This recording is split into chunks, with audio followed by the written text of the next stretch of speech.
Well, one of the things too that I saw in one of my visits, I noticed that they were moving the tickets like at a fast order cafe or something. They keep moving the tickets up. This one up here is the one that's getting ready to serve. Anyhow, all of a sudden they jumped these other tickets and this ticket, and so I went up to see what was on that ticket. It was a flat repair, free flat repair.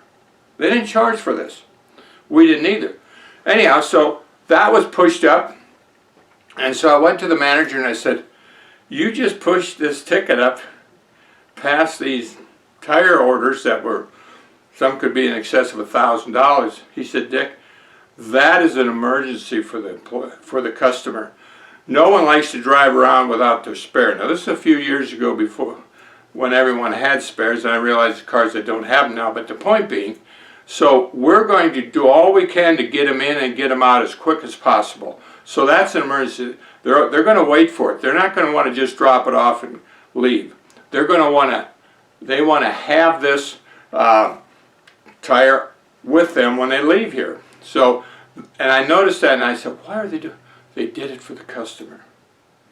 And there was, if you sort of said there's no money in it. Well, I can tell you, flat repairs in this company, when you go out into the community and say, what are some of the things you remember about that company? Guess what? Free flat repairs. Free. You know, and say, well, how do they do that? Well, they realized how important that was to the customer.